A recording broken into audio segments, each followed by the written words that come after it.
Yo, what is going on, guys? Episode 77 of many. You've got just me today. It is Wednesday. This episode releases tomorrow. I've got a awesome guest. Actually, we're going to do an episode tomorrow, I believe. So next week, you will have another cool episode with a guest of mine. So I've got a couple little things to talk about today. Nothing too crazy, just some things that are going on. If you haven't tuned in before, I always say go back and listen to episodes 1 through 4. That'll give you a really good understanding of like our story, how we got to where we are today, how I started when I was 18, and just basically gotten to this point, or I guess this point, like, about a year ago or last February, technically, because that's when we started this podcast. So anyways, without further ado, my name is Colton Burt. I am your host. I hope you guys enjoyed today's episode, and hopefully if you guys get anything from this, please share it with friends, family, people who may need to hear this. Our goal here at this podcast is to help bring people up to the next level, help people in every aspect of their life be the best versions of themselves, whether that be fitness, general health and nutrition, finances, just setting goals for yourself and like achieving them, right? Like just mental mindset, all of these things. Like we want to help you become the best version of yourself. So we kind of touch on all those little areas in the pod. So first off, I'd like to start with a little story over the weekend. This is kind of a big win for myself. This is actually kind of what got me going in this game when I was like 18, 19, for those of you who don't know. So I really haven't been shopping Marketplace, what used to be Craigslist. I used to shop Craigslist before Marketplace, and now Marketplace and not really Craigslist. But this weekend, I decided, like literally for a matter of 5 minutes, I was just on my phone. I was like, let me just see what's on Marketplace real quick, and which I feel like a lot of people do. They just scroll Marketplace and find random stuff to buy. So usually I'm searching gym equipment on Marketplace, trying to find local stuff, seeing if a school, some guy in a garage is selling stuff. Like I said, that's how I started. I would find people selling 3, 4, 5 pieces of equipment out of their garage. I'd buy it. I'd put 2 or 3 into my facility and I'd sell the other ones, and I'd make a little bit of money or at least get my cash back out of it, right? So anyways, I now have a little bit more resources. I can move a little bit more money around if there is a deal that makes sense that we need to get compared to when I first started. But I'm on Facebook and I find this what's called the title was leg press machine, right? And so when somebody titles it like that, they don't really know what they have. And so there's like no brand and not an actual description of what the machine was, right? It was just leg press machine. And so I click on it, and sure enough, it's a Cybex hack squat. We call it the OG, the original gangster, right? The original of this type of hack squat. And it is one of these highly sought after pieces right now that all of these collectors want. So I clicked on it. It said listed 17 minutes ago. I'm like, no way, where is it? It's Traverse City, if that's how you say it, in Michigan. So it's like a 7-hour drive from here, up and around through the UP, across the Mackinac Bridge and down. And I was like, you know what? Like, I'll message them, but I guarantee they've already got like 1 million people blowing up. Well, I messaged them, and they're like, yeah, we can sell it, but I said, I can Venmo you right now. And they're like, well, it's cash only. We don't take payments. I'm like, great. Now I have to figure out how to get this piece 7 hours away, 14-hour round trip, and I have to give them cash. So if I want to figure out how to get this deal and I want somebody else to pick it up for me, like somebody like a U-Ship or just like a third-party shipping provider, now I have to figure out how to like get them to give these people cash and then also pay them for their delivery service, right? So like that's what I'm thinking. Or I'm just going to pack up Monday morning and drive 14 hours and pick this machine up. And they said, we can hold it for you, but you have to pick it up before the end of the day, Monday. And again, this is Sunday, like during NFL Sunday, right? This is like noon, 1, 2 o'clock.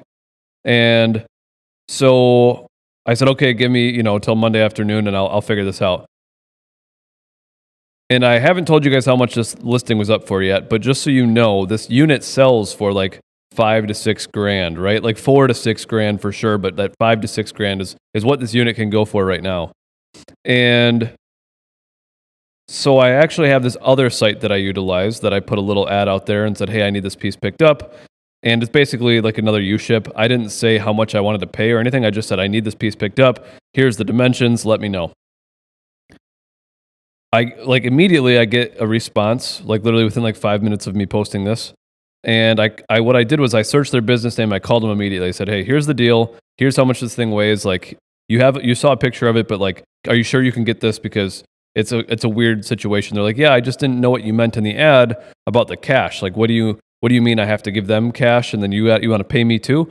And I was like, yeah, they are doing a cash only deal. I can't Venmo them, but I can Venmo you if you guys can pull cash out, whatever. So it's like this little deal. And they said, okay, no problem. And they originally quoted me $500, which, guys, $500 to bring me a 400-pound machine back from Traverse City. I'm stupid not to do that. Like, that amount of time for me, that's 14 hours. And they're willing to do it the next day, like Monday at like 1 o'clock Eastern time. So I'm like, you know what? Let's do it. And so then I'm contacting the people selling the leg press. I'm like, hey, are you guys good with this? Like, I got a guy who can come pick it up. Can you help load it? It's obviously it requires more than one person to load it. And so everything aligned. And I don't know how I got it, because usually what would happen on this deal is, so this leg press is listed for $125. And usually what would happen on a deal like this is somebody would reach out to them and say, hey, I'll give you $1,000. I'll give you $2,000. Like, just don't sell it to the other guy. Like, I'll give you way more money, right? And it is what it is. I mean, like, they didn't know what they had. I'm not here looking to necessarily flip it. I'll probably keep it because I'm a collector, but I might decide to sell it or trade it for something else. So it's just kind of the game I'm in. But there's a lot of people out there that just buy and flip, and people who don't even really but people who don't really love the game like I do. I love the gym equipment. Like, I love using it. I love the story behind it. A lot of people just look at it as a dollar sign, and I don't. So anyways, $125. The people who picked it up ended up needed to quote. They had to change their quote to $600 because they had to rent a special vehicle to make it fit. Although the picture they sent me, it was still an SUV. Like, they literally got this. If you guys know what a hack squat is, if you go to the gym, any of my gyms have a hack squat in it. They fit a hack squat like in an SUV. I don't know how. So anyways, that's my story. I was very happy. It's a big W. If we do sell it, we'll make a good amount on it. If we do trade it, we'll get some really cool equipment out of it. And if we keep it, we got a really good deal. So anyways, I thought you guys maybe enjoy that. That is what like originally got me going in this business. That's what originally like kind of got me like excited when I was younger. Like, that was just like, I'd find deals and deals and deals. Nobody would find anything faster than I would on Craigslist. Like, literally, I was such an addict that I would be on Craigslist like every 10 to 15 minutes. I had all of these special like searches set up, so my phone would get like a ding saying, hey, there's a new listing for a hammer strength product in your area.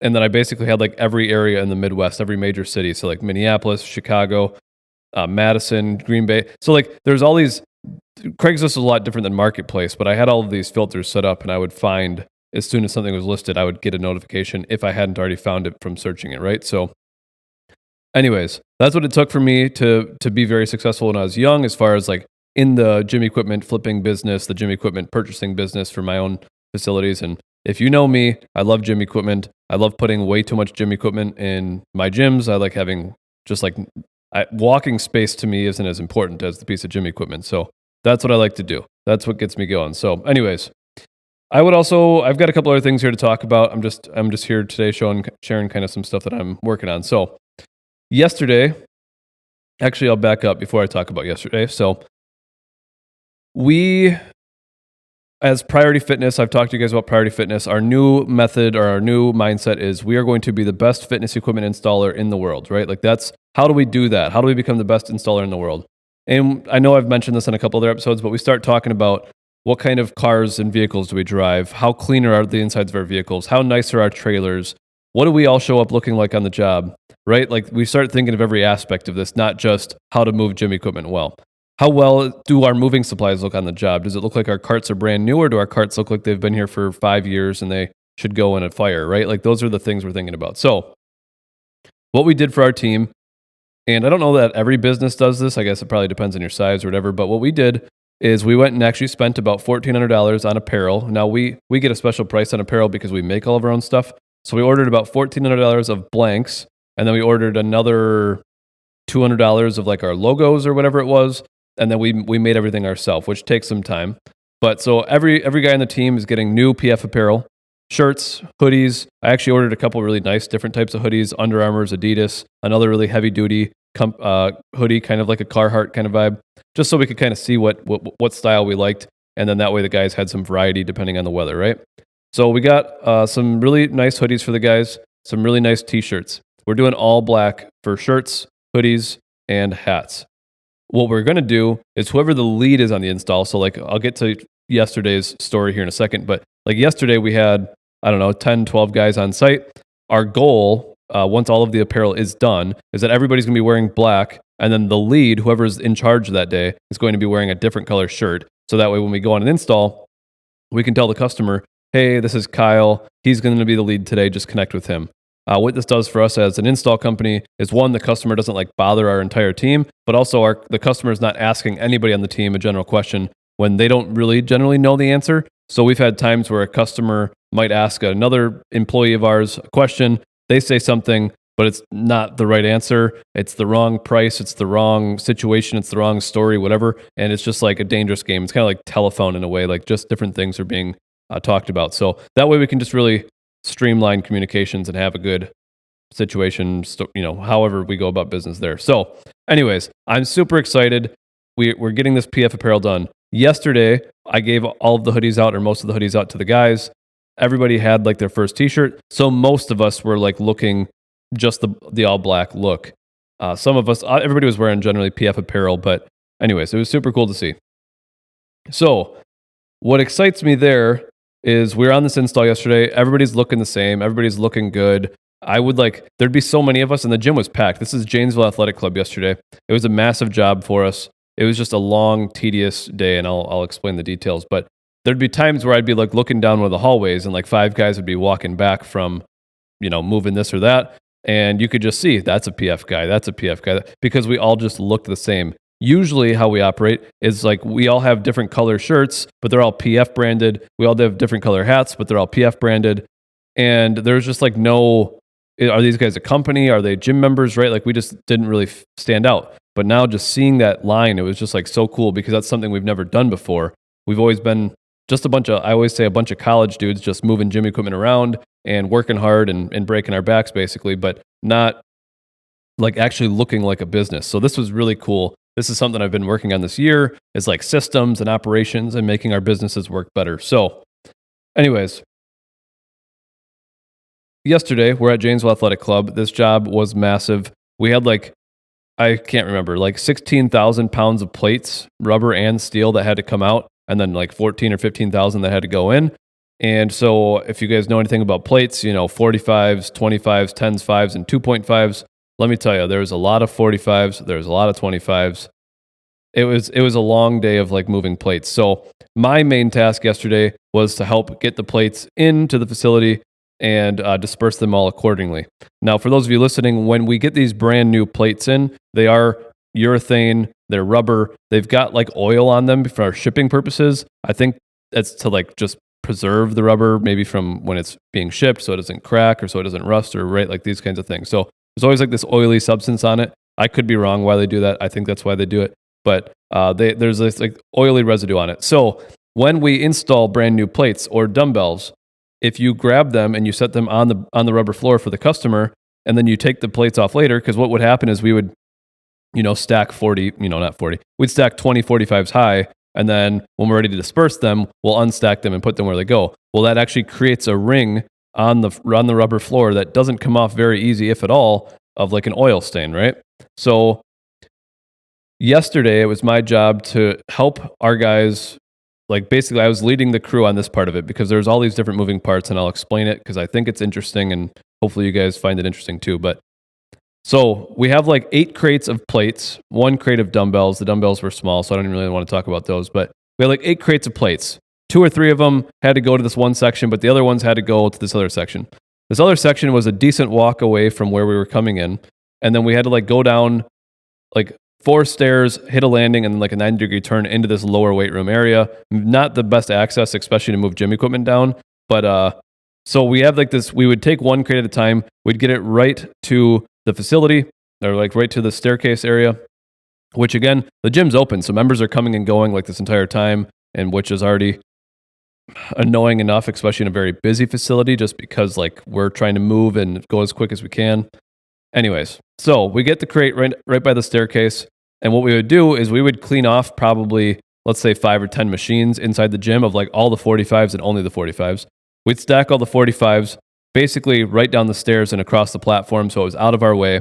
And then what we would do is we would undo the crate full of 45s, the brand new rubbers, and we would kind of do a little assembly line. 1 or 2 guys would be taking them out of the crate. Then 1 guy would be on the stairs. He'd grab the 45s 2 at a time. Then he'd hand them to the guy at the base. And then whoever's at the base, that was like our runner. So we'd have like 2 or 3 guys unboxing, unloading, handing them to the guy on the staircase, and then it would get to the runner. And then we had like 3 or 4 runners. So those guys would grab 2 45s, they'd go to a squat rack, they'd put them on, and we just keep cycling this, right? So that was like our method for the 45s.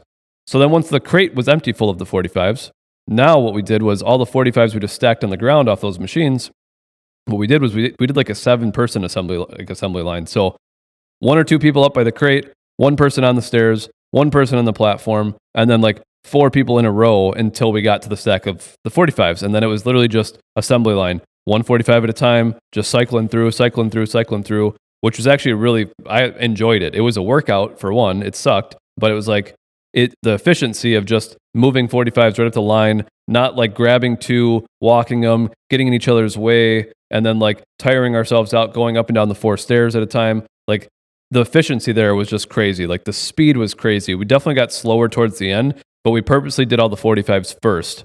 And so I want to say there was like 140 or something 45s. I can't remember, 150, 160, something like that. So a very good amount of 45s. So we had 2 full crates of 45s in and 2 full crates of 45s out. And then once they were out, we had to, again, pallet jack them, push them probably 100-ish yards until we got near the overhead door, and then they got staged there until the semi. So anyways, the point of me saying this, I was very proud. I was very happy. I was very, I felt really good. Even though at the moment it sucked, I was enjoying it. Probably because I'm reading some David Goggins, and David Goggins says you have to enjoy the suck and embrace it, and hey, it's not going to suck for, the next year, right? It's going to suck for the next 30, 40, 50 minutes, 2 hours, 3 hours, and then you'll be okay. So just get over it and enjoy it. So that was probably part of it. So I was enjoying the suck, and it was just so cool to see our team work as a team. Not only do we look the part, but now any member who's walking in or out and seeing this, they're like, holy cow, these guys are on another level of efficiency. And so that's what I was thinking all day yesterday. It was how efficient our team was being. So we had this big plate job, and originally we were going to do this plate install and extraction on its own day, because we already knew 30,000 pounds of plates in and out was going to be a gruesome, tiring day for 8 guys, right? Just a lot of moving, a lot of back bending, back breaking, shoulders burning, forearms, all of these things. And so that should have been a day by itself. It didn't work out that way, because when we got the brand new plates, the manufacturer actually shorted us a bunch. So there was no point of us installing some of the plates, if that makes sense. So we had to wait. And then by the time we got the new plates in, the rest of them, all the other equipment showed up. And so this customer was also getting a 13-piece circuit, I believe. I think it was 13 pieces. I could be wrong. If Kyle or Nolan listens to this, or any of my PF guys, maybe I'm wrong. But 13-piece circuit, I believe, and it's going upstairs. And upstairs, there is a front entrance, but it's a single door. So now that's a kind of a day job in itself for a crew of 5-6 guys. It's a 2-hour drive to Janesville. It's probably a 4-hour job for 5 to 6 guys to take apart a 13-piece circuit, get it inside, and put it back together, right, through a single door. So that's a day job. We got the plates, that's a day job. The strength circuit in is a day job. But now we also were moving a 13 or so, or 10 or 12-piece circuit, I don't know how many it was, from upstairs to downstairs, which requires a stair carry. And then that circuit was going into this lower women's only workout room, which is the exact opposite room of the strength room that we're working in. So now we had 3 or 4 stairs down, a platform, 90-degree turn to get into this lower weight room. Again, single door. The women's workout room is the exact same, just on the other side. So it's 3-4 steps down, 90-degree turn platform, and then actually a little hallway, and then another single door. So not great. So now we're taking an 8 or 10-piece circuit, or 12-piece, whatever it was, circuit down for them into this room, which that could have been easy enough with the 13-piece circuit in, and then that circuit down. That's a full day's worth of work, right? 2-hour drive each way, 6-7 guys, okay. But now we also had to take out a 13-piece circuit from the women's workout area and take that home with us. So now we've got I want to say 3-ish day jobs that a group of 6 to 8 guys could have gone here separately and done. And instead yesterday we had I don't know, 10 to 12 guys. I didn't really count. Let me think. I had 5 in my truck on the way down. Gavino came for 6, another 4 in that. So we had 12 guys, I believe, for the majority of the day. Gavino had to come down after basketball practice. So those of you listening that know Gavino, our gym manager, he didn't show up until 9:30 or something. I don't know. I wasn't keeping tabs. And then he could only stay till 1. And then he actually had to take Ryan, our other trainer, if you guys are listening, and any of our clients, Ryan and Gavino were both there. And Ryan had to go back at 1 with Gavino because Gavino was driving back home, and that was how we coordinated it. And then Ryan would be back for his 4 o'clock sessions. So anyways, we had like 3 full day jobs that we ended up getting done yesterday. We got there at about 8:30, started work. Mind you, it was kind of raining. I like to say the word pissing. It was just kind of pissing all day out.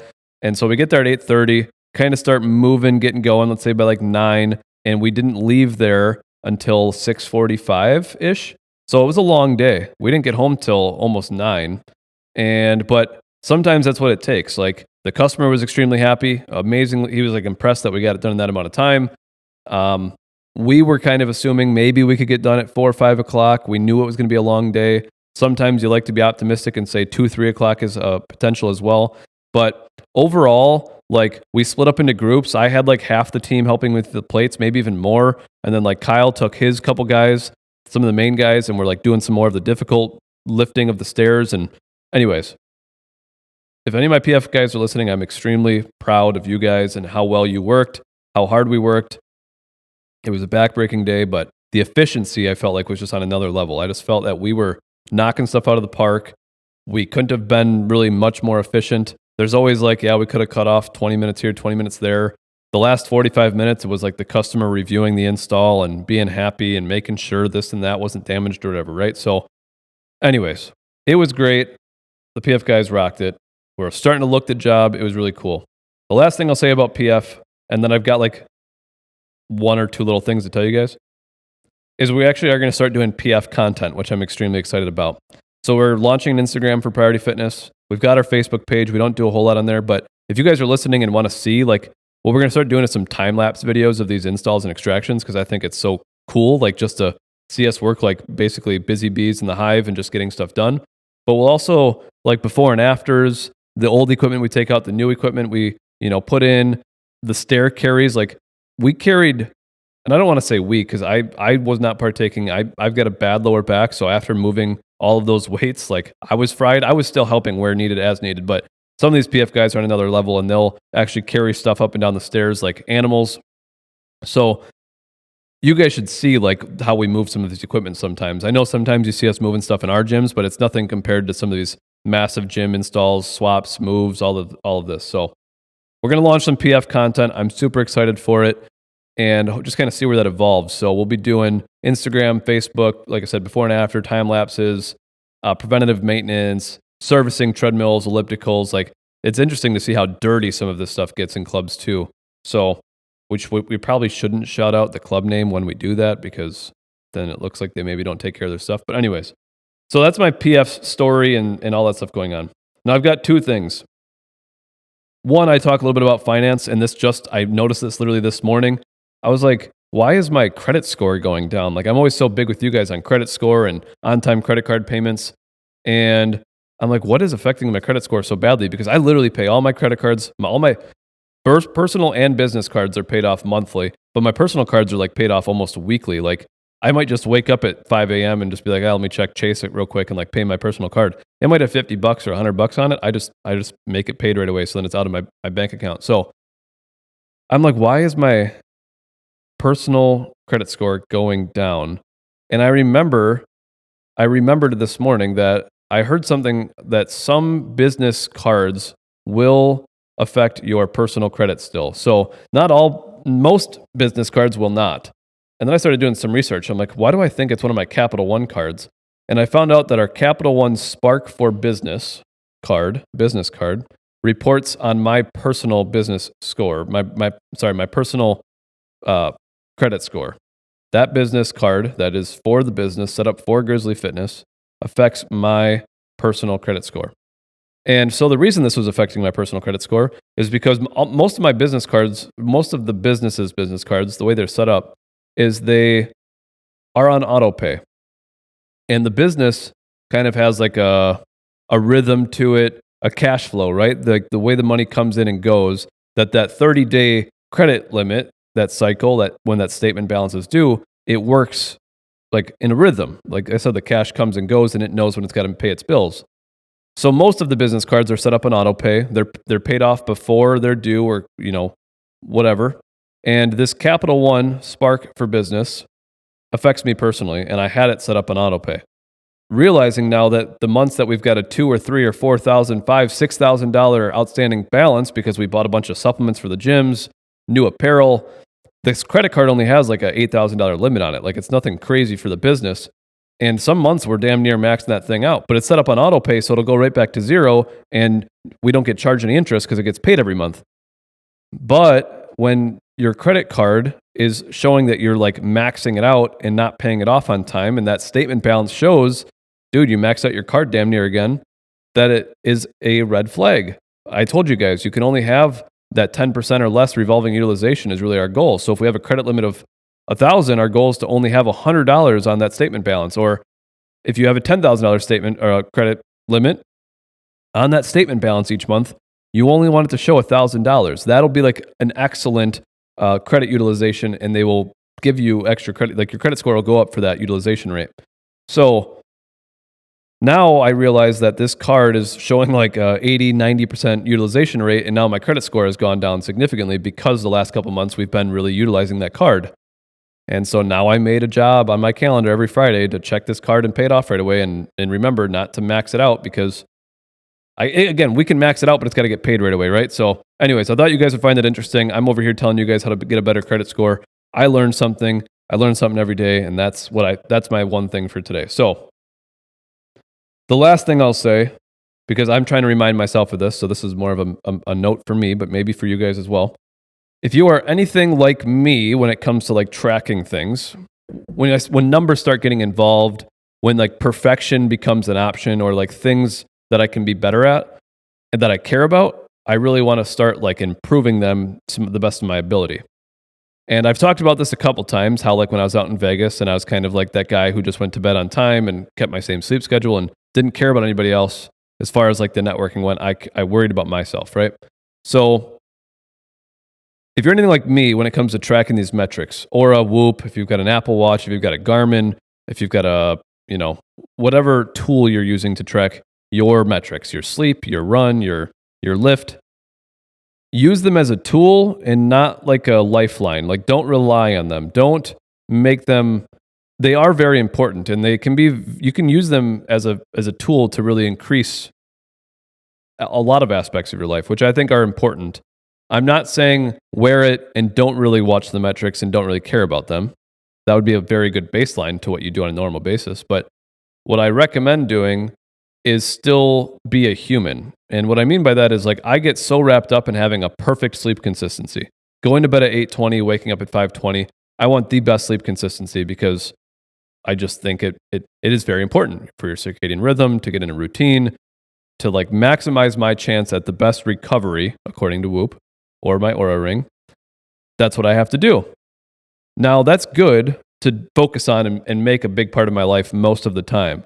But what I mean is, if you've got family up, if you've got a special occasion, if you're going to a concert, if you're going, in my case, going to Vegas and have a networking opportunity, like, still enjoy those moments as much as you can and are willing to. Family is important. Friends are important. I'm not saying you should go out every Friday and Saturday and stay up till midnight and screw up your sleep schedule. That is not what I'm saying. But it's okay if you go to bed at 9 or 9:30 in my case. And I need to be okay with that. I don't need to have 100% or 95% sleep consistency. That's what I strive for, is a 90, 95%. Which for you, you're probably like, I don't think a lot of people even are close to touching me in that category, but that's what I do. And so if I've got nothing else going on, I do try to hit those metrics, but realize that there are things out of your control. One, so don't get upset about it. Two, like, just care about everybody else around you, and just realize, like, you got to be a human too, I guess is all I'm trying to say. So my grandpa was up the last 3-4 weeks. He just headed back to Arizona. I did spend some time with him, stayed up a little bit later, watching football with the family. I've got some just other events coming up that I just need to like let go a little bit, not get so addicted to looking at the metrics. Like, I'm going to be addicted to them, but don't just be like, oh, well, I went to bed an hour later. That means I'm going to sleep like crap tonight, and now I'm going to have a bad day tomorrow. Like, don't let it affect you to that level, So anyways, that's all I kind of want to leave you off with. Those are some things that I'm going through That's kind of just where I'm at. So keep that in mind. Use your metrics, improve your metrics, get more steps in, be addicted, but also have a level head and just a good balance to how you want to utilize those tools. So anyways, that's all I've got for you. If you want to talk to me personally, add me on Snapchat, Colton.Burt, Colton.Burt. Instagram's ColtonBurt19. If you guys wouldn't mind, we just launched our Instagram page. There's not a single post or probably even a profile picture up. Or maybe by the time you hear this, maybe we ended up doing this today or tomorrow. But we have a Priority Fitness WI for Instagram. So Priority Fitness Wisconsin, right? Priority Fitness WI is our Instagram for Priority Fitness. I don't know how many times I'm going to say Priority Fitness in the sentence. Go and check that Instagram page out and keep an eye on it. If you want to follow us on Facebook, I want to say it's just search PF Pros or Priority Fitness. You'll see our red and gray logo on there. And just follow us. Kind of keep an eye on it. I think it's really interesting. If you enjoy listening to the podcast, you hear me talk about this stuff all the time. I think it'd be cool for you to understand it a little bit more. And I'd like to say just be amazed because, again, I want to be the best gym installer in the world. And I want to prove that to each and every one of you. So anyways, go give us a follow. Check it out. Our business Instagram, I don't know if you guys follow that yet or not. It's fitness.grizzly on Instagram. So check that out. We do have a overarching Facebook page too for Grizzly Fitness. I don't know why I'm plugging all of our pages right now, but we do have an overarching page as well, just Grizzly Fitness. So if you are a member at Princeton or Watoma or Omro, any location, there is a specific page to your location, Grizzly Fitness Omro, Grizzly Fitness Watoma. But then we also have a brand page called Grizzly Fitness. And Grizzly Fitness talks about kind of a little bit of everything and major things going on and the brand of itself, right? Grizzly Fitness, the brand. So not like location-specific news, like Watoma's getting a new window eventually, which is coming. If you guys are a Watoma member, the mirror is coming, or the window is coming. We ordered it a while ago. It's just we got put on the schedule, and it takes some time. So if you listen to everything I just said, go follow all of our pages. Keep an eye out. Add me personally if you want to talk to me. If you have any questions, thoughts, concerns about the podcast, if you have some 2 cents you want to give us, you want me to talk about a specific topic, email us at marketing@fitnessgrizzly.com. My brother, G, the producer, and I will see it. We can then cater some of these episodes directly to you. If you have specific things that you want to learn, and you and I don't get a lot of time to talk, I know Patty, if you're listening, we have some really good conversations when I bump into you in the gym. If you can give me some, if you can message me on Snapchat, if you can send us an email, I would love like individual one-off topics that you guys want to know about. I've been talking a lot about intermittent fasting. If there's something that you guys are going through that you want me to research and then talk about it and give you my opinion on, I'm totally cool with that. So give me some, hey, I was thinking about doing this or doing that, or have you ever heard of, whatever kind of diet you want to talk about. If I don't know enough about it, I'll do some research. And if it's something that's really passionate for you or whatever, maybe I can find somebody to like hop on an episode and we can talk more about it. So anyways, I appreciate you guys. Episode 77 is in the books. We will see you soon. Talk to you soon. Thank you guys.